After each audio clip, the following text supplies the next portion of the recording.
Potentiel divin, un trésor divin sommeille en nous. Source et ressources du potentiel divin. Nous ne pouvons pas commencer ce livre sur le potentiel divin sans dès le début nous focaliser sur le secret des secrets qui va permettre à tout un chacun de vivre pleinement ce que Christ nous a apporté avec son royaume, à savoir l'amour inconditionnel du Père. Dieu est amour. C'est pourquoi aucune action divine ne peut se manifester totalement si nous ne sommes pas en harmonie avec nous-mêmes par rapport à Dieu et son amour. Dieu est amour. 1 Jean 4, verset 8. Tournons-nous résolument avec tout notre cœur vers l'amour de Dieu qui ne cherche qu'à se déverser et à se manifester au travers de nous. Sans le savoir, nous avons été pris au piège par la famille, la religion, l'éducation, la culture, la tradition et la société à propos de l'amour. Ils nous ont tous menti par rapport au fait d'attendre l'amour des autres. Résultat des courses, il y a plus de déception, de haine, de frustration, de malentendus et d'incompréhension pour ce qui est de cette attente. Aussi, cela constitue-t-il un véritable handicap et un danger pour le développement et le déploiement du potentiel divin. Car nous cherchons de l'extérieur ou des autres la source de notre réalisation.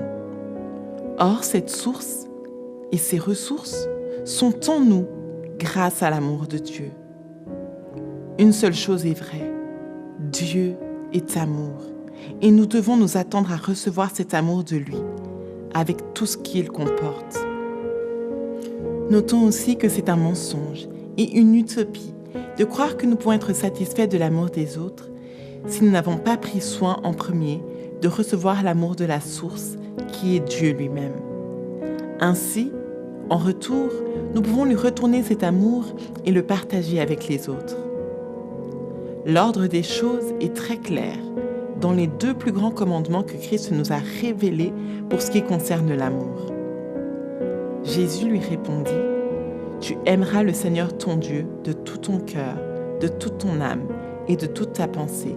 C'est le premier et le plus grand commandement. Et voici le second, qui lui est semblable. Tu aimeras ton prochain comme toi-même. » Matthieu 22, versets 37 et 38. Il convient de distinguer un ordre particulier que le Seigneur lui-même nous recommande.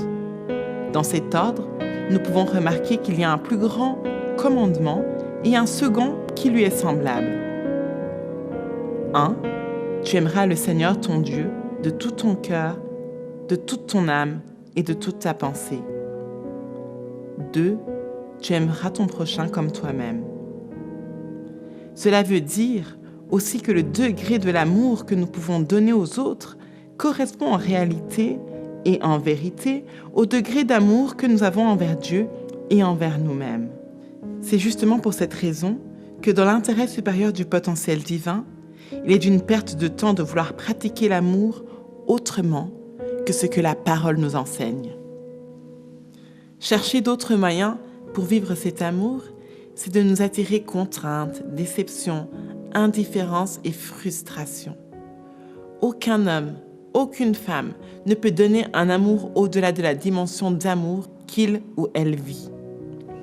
Notre quête, à nous tous, c'est de laisser l'amour de Dieu envahir notre cœur, notre âme et notre pensée, afin que cet amour qui nous remplit puisse être donné et partagé au travers de la manifestation du potentiel divin qui est en nous.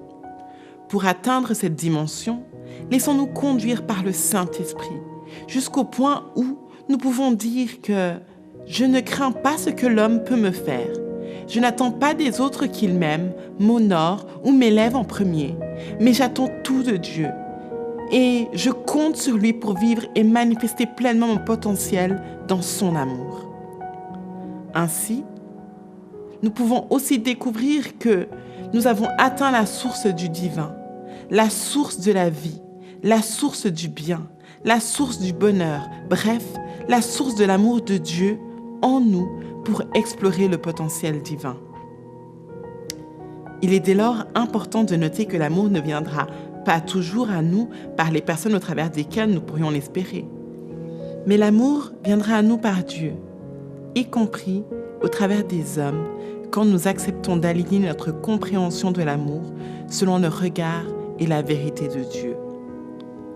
À ce niveau, nous pouvons être dans l'action de grâce, la reconnaissance et la gratitude envers Dieu, du fait que nos vies sont désormais remplies par l'amour, la joie, la paix, le calme, la patience, l'honneur, la valorisation, la considération, la coopération et le partenariat d'alliance avec Christ. Cette fondation basée sur l'amour est très importante pour arriver dans le stade du dévoilement et du déploiement du potentiel de Dieu en nous. Parce que l'amour vient de Dieu, alors comptons rien que sur lui pour avoir accès à cet amour inconditionnel. Aussi, soyons dans la joie, la reconnaissance et la gratitude quand l'amour vient à nous, exprimé par notre prochain. Et qui sait, en agissant ainsi dans la manifestation de l'amour pour le potentiel divin, nous pouvons aussi accueillir parfois des anges porteurs de cadeaux divins sans le savoir. Persévérez dans l'amour fraternel. N'oubliez pas l'hospitalité, car en l'exerçant, quelques-uns ont logé des anges sans le savoir. Hébreux 13, versets 1 et 2.